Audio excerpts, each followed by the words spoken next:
தாய் வீடு பிப்ரவரி 2024. ஈழத்து தமிழ் கவிதை இலக்கியங்களின் தோற்றமும் வளர்ச்சியும் 20ஆம் நூற்றாண்டு முற்பகுதி வரை. எழுதியவர் போனா திராவிடமணி. வாசிப்பவர் ஆனந்தராணி பாலேந்திரா.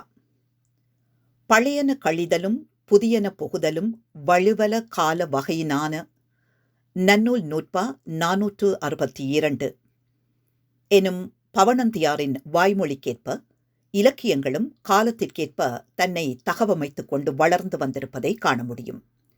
அவ்வகையில் ஈழத்து தமிழ் இலக்கிய வரலாற்றில் ஆங்கிலேயர் காலம் வரை தமிழ் கவிதை இலக்கியத்தில் ஏற்பட்ட மாற்றங்கள் குறித்து ஆய்வதே இக்கட்டுரையின் நோக்கமாக அமைகிறது. ஈழத்து கவிதை மரபு என்பது சங்க காலத்தவரான ஈழத்து பூதந்தேவனாரிலிருந்து தொடங்குகிறது. இவர் சங்க இலக்கியங்களில் அகநானூறில் 68, 231, 307 என்ற பாடல்களையும், குறுந்தொகையில் 34, 189, 360 என்ற பாடல்களையும், நற்றிணை 366வது பாடலையும் பாடியுள்ளார். இவர் ஈழத்தவரா என்பதில் திறனாய்வாளரிடையே கருத்து முரணுள்ளது என்பதும் இங்கு குறிப்பிடத்தக்கது. ஏனெனில் சில பாடல்களில் மதுரை ஈழத்து பூதந்தேவனார் என்றும் இவர் சுட்டப்படுகிறார். சங்க காலத்திற்கு பின் 14ஆம் நூற்றாண்டு வரை, அதாவது சின்னத்தம்பி புலவர் காலம் வரையிலான இடைப்பட்ட காலப்பகுதியை ஈழத்தமிழ் இலக்கிய வரலாற்றின் இருண்ட காலம் எனலாம். சின்னத்தம்பி புலவர் காலத்திற்கு பின் கவிதை மரபு தொடர்ச்சியாக வருவதை அவதானிக்க முடிகிறது. இருந்த போதிலும் அக்கால பகுதியிலும் சில இலக்கியங்கள் தோன்றியுள்ளன. அதனை சிங்கை செகராச சேகரன் காலத்தவை 1380 1414 எனவும், நல்லூர் பரராச சேகரன் காலத்தவை 1478 1519 எனவும், இவற்றுக்கு பிந்தியவை எனவும் பகுத்து கூறலாம். 20ஆம் நூற்றாண்டு ஈழத்து தமிழ் இலக்கியம், பக்கம் 3. இவற்றுள் பண்டிதராசர் இயற்றிய தக்கண கைலாச புராணம், கரசை புலவர் இயற்றிய திருகரசை புராணம், கதிரைமலை பள்ளு, ஆசிரியர் பெயர் தெரியவில்லை, வைத்தியநாத முனிவர் இயற்றிய வியாக்கிர பாத புராணம், சகவீரர் இயற்றிய கண்ணகி புராணம் போன்றவை சமயம் சார்ந்த நூல்களாகவும், வையாபுரி ஐயர் இயற்றிய வையா பாடல், முத்துராசா கவிராயரின் கைலாய மாலை, பரராசசேகரன் உலா, ஆசிரியர் பெயர் தெரியவில்லை போன்றவை யாழ்ப்பாணத்து அரசர்களின் வரலாற்றை கூறுவனவாகவும், சோமசன்மா இயற்றிய சேகராச சேகர மாலை எனும் நூல் சோதிடம் சார்ந்த நூலாகவும், சேகராச சேகரம், ஆசிரியர் பெயர் தெரியவில்லை, பரராசசேகரம், பரராசசேகர மன்னன் 12 வைத்தியர்களைக் கொண்டு இயற்றுவித்தான் என்பர் என்ற நூல்கள் வைத்தியம் சார்ந்த நூல்களாகவும் விளங்குகின்றன. எனினும் இக்கால பகுதிக்கு பிற்பாடு தோன்றிய இலக்கியங்களில் சமயம் சார்ந்த நூல்களே பெரும்பாலும் தோன்றின. அதற்கு மிக முக்கியமான காரணமாக விளங்குவது கிறிஸ்துவ பாதிரிமார்களின் வருகையாகும். 16ஆம் நூற்றாண்டிலிருந்து 20ஆம் நூற்றாண்டு வரை ஈழத்தை போத்துக்கேயர் 1505 1658, ஒல்லாந்தர் 1658 1796, ஆங்கிலேயர் 1796 1947 போன்ற கிறிஸ்துவ மதத்தை சார்ந்தவர்கள் ஆட்சி செய்தனர். அவர்கள் ஒவ்வொரு இடமாகச் சென்று ஆட்சியை கைப்பற்றுவதுடன் தமது மதமாகிய கிறிஸ்துவ மதத்தை பரப்புவதையும் கடமையாக கொண்டிருந்தனர். கிறிஸ்துவ மதத்தில் சேர்பவர்களுக்கு அக்காலத்தில் பல சலுகைகள் வழங்கப்பட்டதையும் அறிய முடிகிறது. போத்துக்கேயர் காலத்தில் கிறிஸ்துவத்தின் ஒரு பிரிவாகிய கத்தோலிக்கமும், ஒல்லாந்தர் காலத்தில் புரொட்டஸ்தாந்தும் பரப்பப்பட்டன. கத்தோலிக்க மதகுருமாரின் மதம் பரப்பும் முயற்சிகளுக்கு ஆதரவளிக்கும் வண்ணம் பல்வேறு நடவடிக்கைகளையும் போத்துக்கேயர் மேற்கொண்டனர். கத்தோலிக்க மதத்தை தழுவியோருக்கு பல சலுகைகள் அளிக்கப்பட்டன. கத்தோலிக்கரான சுதேசிகள் சிற்சில வரி விதிப்பிலிருந்து விலக்கப்பட்டனர். கத்தோலிக்கராக மாறியவருக்கு நீதி வழங்கும் விடயத்தில் கூட சலுகைகள் அளிக்கப்பட்டன.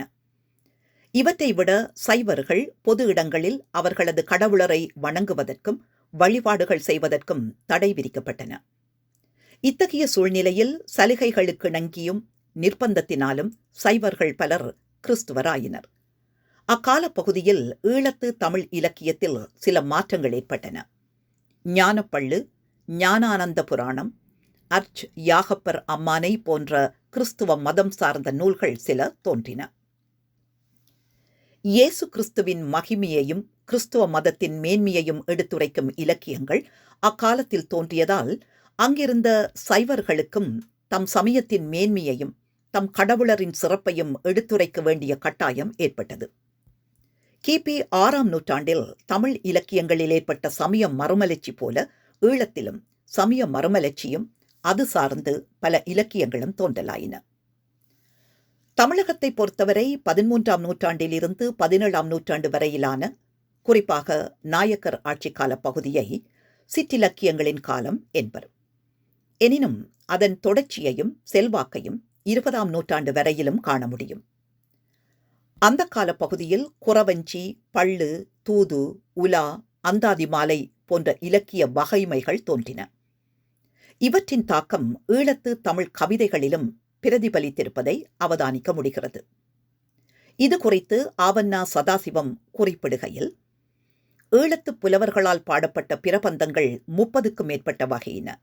அவையாவன அகவல், அந்தாதி, அம்மானை, இரட்டை மணிமாலை, இருபா விருபகது, உலா, ஊஞ்சல், ஒருபா ஒரு பகது, கலம்பகம், கலித்துறை, கலிவெண்பா, காதல், காவியம், கீர்த்தனை, கும்மி, குறவஞ்சி, கோவை, சதகம், சிந்து, தூது, நான்மணிமாலை, பள்ளு, பிள்ளைத்தமிழ், புராணம், மடல், மான்மியம், மும்மணி மாலை, மும்மணிக்கோவை, விருத்தம், வெண்பா முதலியன என்று ஈழத்து தமிழ் கவிதை களஞ்சியம் எனும் நூலின் முன்னுரையில் குறிப்பிடுகின்றார். போர்த்துகேயர் காலத்தில் அவர்களது ஆட்சியின் கொடுமை தாங்காது தமிழகம் சென்று தமது மத இலக்கிய பணியை மேற்கொண்டோர் ஞானப்பிரகாச முனிவர், தில்லை நாத தம்பிரான், வைத்தியநாத முனிவர் என்போர் ஆவர். ஆனால் ஒல்லாந்தர் காலத்திலோ சைவத்தமிழ் புலவர்கள் தமது மதத்தினை விதந்து இலக்கியங்கள் இயற்றுவதற்கான சூழ்நிலை ஏற்பட்டது. கார்த்திகேசு சிவத்தம்பி, ஈழத்தில் தமிழ் இலக்கியம், பக்கம் 21.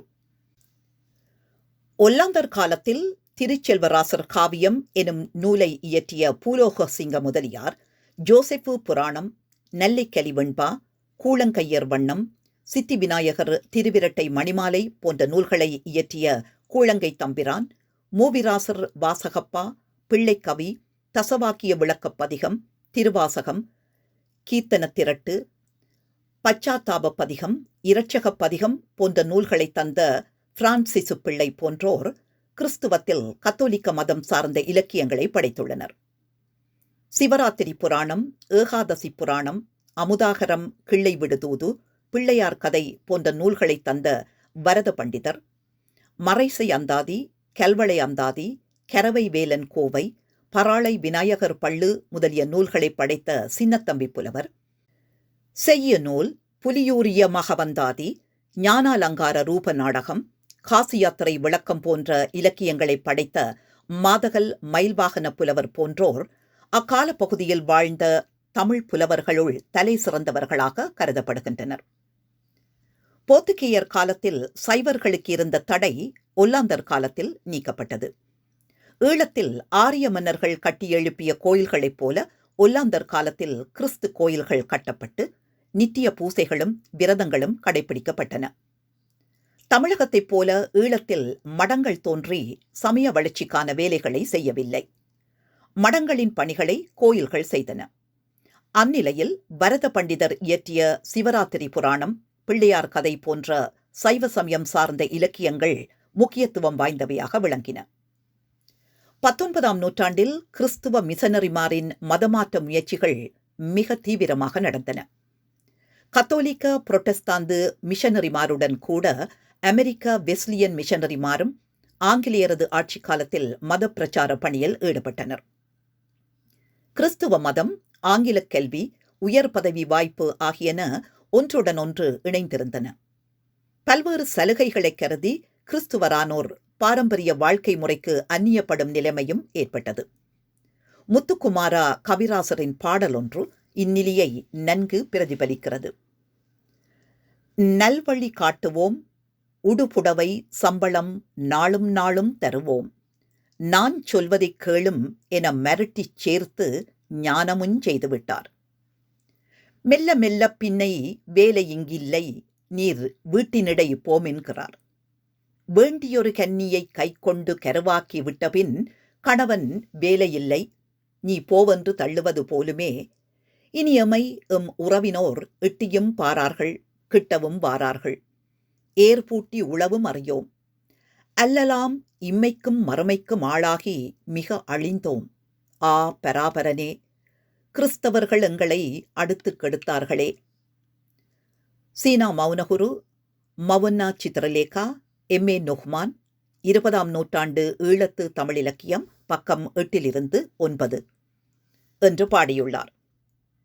எனினும் மேற்கண்ட மூவரின் ஆட்சி காலத்திலும் ஈழத்தில் ஏராளமான சைவர்கள் கிறிஸ்துவ மதத்தில் சேர்ந்தனர். இந்நிலையில் கிறிஸ்துவ மதத்தை பரப்புவதற்கு சைவ அமைப்பினர் சிலர் கடுமையாக எதிர்ப்பு தெரிவித்தனர். சைவ சமயத்தின் மேன்மையை இலக்கியங்களின் வாயிலாக எடுத்துரைத்தனர். ஆதி மதமாகிய சைவத்திலிருந்து கிறிஸ்துவத்திற்கு மதம் மாறுவதை கண்டித்தனர். அது காலத்தின் தேவையாகவும் இருந்தது. அக்கால பகுதியில் சைவ சமயத்தின் மேன்மையையும் சிறப்பையும் எடுத்துரைக்கும் இலக்கியங்களை படைக்க தமிழ் புலவர்களை ஊக்கப்படுத்தினர். அதே நேரத்தில் காலம் காலமாக காத்து வந்த இலக்கிய மரபையும் காத்தனர். வடமொழி கலப்பின்றி இலக்கியங்களை தனித்தமிழிலும் படைத்தளித்தனர். அக்கால பகுதியில் பெரும்பாலும் சமயத்தை உள்ளடக்கமாக கொண்ட நூல்களே தோன்றின. அக்காலத்தில் சைவ சமயத்தின் காவலராக ஆறுமுக நாவலர் விளங்கினாரெனில் அது மிக இல்லை. கிறிஸ்துவ மதத்திற்கு கண்டனம் தெரிவித்து சைவ தூசண பரிகாரம், சுப்ரபோதம், வச்சிர தண்டம் ஆகிய நூல்களை ஆறுமுக நாவலர் எழுதியுள்ளார். இவர் சைவ சமயத்தின் மேன்மையை, வழிபாட்டு முறைகளை விளக்கும் நோக்கில் அனுட்டான விதி, குருவாக்கியம், சிவாலய தரிசன விதி, சைவ சமய சாரம் போன்ற நூல்களை படைத்துள்ளார். ஆறுமுக நாவலரின் மாணவச் சூழலுள் அகப்படாத ஈழத்து தமிழ் புலவர் சிலரினிஞ்சிலரே என்பார் ஆவண்ணா சதாசிவம். ஆவண்ணா சதாசிவம் ஈழத்து தமிழ் கவிதை களஞ்சியம் 133. இவ்வாறாக பயணித்த ஈழத்து கவிதையில் கட்டுடைப்பு ஆங்கிலேயர் ஆட்சியில் 20ஆம் நூற்றாண்டின் இடைக்காலத்தில் நிகழ்ந்தது.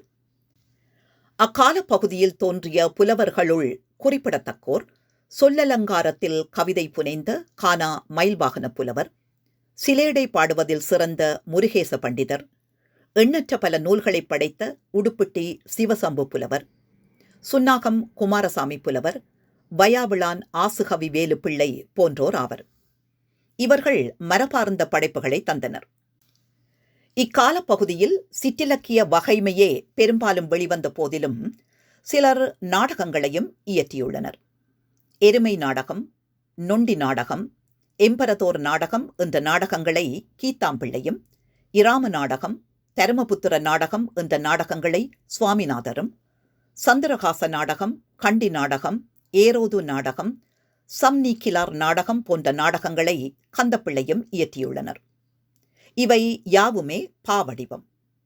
மேலும் அராலி முத்துக்குமார் புலவர், பக்கீர் புலவர் போன்றோரும் நாடகங்களை இயற்றியுள்ளனர். ஆங்கில புலவர்களின் படைப்புகளை தமிழாக்கம் செய்து தமிழ் இலக்கியத்தை மேலும் செழுமைப்படுத்தியவர் சுவாமி விபுலானந்தர்.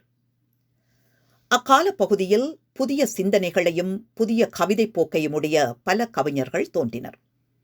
அக்கவிஞர்கள் குறித்து ஆவண்ணா சதாசிவம் குறிப்பிடுகையில், ஈழவள நாட்டில் 100க்கும் மேற்பட்ட இளம் புலவர்கள் இன்று தோன்றுகின்றனர். அவர் எல்லோரும் தமிழ்த்தாயை கவிதை மாலைகளால் அலங்கரித்து அழகு காண வேண்டும் என்னும் விருப்புடையர். அவர்களுள் சிறப்பாக குறிப்பிடத்தக்கோர் அம்பிகை பாகன், பஞ்சாட்சரம், வேலாயுத பிள்ளை, சோமசுந்தரம் பிள்ளை, சத்தியசீலன், நீலாவணன், இராசபாரதி, மகாகவி, அண்ணல், பார்வதிநாத சிவம், நொகுமான், சொக்கநாதன், வழுத்தூர் ஒளியேந்தி, திமிலை துமிலன், மௌனகுரு, ஈழவாணன், நாகராசன், கதிரேச பிள்ளை, செல்வராசன், முருகையன், சச்சிதானந்தம் முதலியோர் ஆகும். ஆவண்ணா சதாசிவம் ஈழத்து தமிழ் கவிதை களஞ்சியம் பக்கம் 433 என்கிறார். சங்க காலம் தொட்டு ஈழத்து கவிதை மரபில் கட்டமைக்கப்பட்டு காத்து வரப்பெற்ற மரபு அக்காலப் பகுதியில் கட்டுடைப்பு செய்யப்பட்டதையும் அவர் தம் நூலில் பின்வருமாறு பதிவு செய்துள்ளார். இவ்விளம் புலவர்களுள் சிலர் மரபு வழி நின்று தமிழ்கூறு நல்லுலகத்தோரால் படித்துணர்ந்து கொள்ளக்கூடிய பாடல்களை பாடி வருகின்றனர். அவர் பாடல்கள் கால வெள்ளத்தை கடந்து வாழும் ஆற்றல் பெறுமெனலாம். ஒரு சிலர் தம் கல்வி அறிவு இன்மையினாலே இலக்கண வரம்பு மீறிய கொச்சை மொழிகளை மண்வாசனை என்ற மெட்டுடன் கவிதைகளுள் நிறைய பெய்து பாடுகின்றனர். அவர் பாடல்கள் குறிக்கப்பட்ட ஒரு காலத்து மக்களால் மட்டும் உணரத்தக்க ஆற்றலுடையவை. இவர் முதுமை அடையும் காலத்திலே தம் இளமைக்கால பிழைகளை உணர்ந்து சிறந்த கவிதைகளை பாடவும் கூடும். இவ்விளம் புலவர்களின் பாடல்களுள் எவை சிறந்தவை என்பதை காலமே வரையறை செய்யும். ஆவண்ணா சதாசிவம் ஈழத்து தமிழ் கவிதை களஞ்சியம் பக்கம் 433 என்கிறார். இவ்வாறாக சங்க காலத்தில் தோற்றம் பெற்ற ஈழத்து கவிதை மரபு 14ஆம் நூற்றாண்டு வரை இருண்ட காலமாக விளங்கி சின்னத்தம்பி புலவரின் காலத்திலிருந்து தொடர்ச்சியாக வளர்ந்து வருவதையும் 14ஆம் நூற்றாண்டிலிருந்து 20ஆம் நூற்றாண்டு வரை ஈழத்து தமிழிலக்கியம் அந்நிய மத பிரிவுகளின் வருகையால் பல்வேறு மாற்றங்களை பெற்றதோடு ஏற்கனவே ஈழத்தில் இருந்த மதங்கள் எழுச்சி பெற்றதையும் அதன் விளைவாக சைவ சமயம் சார்ந்த இலக்கியங்கள் அக்கால பகுதிகளில் கோலோச்சியதையும் காண முடிகிறது. நன்றி.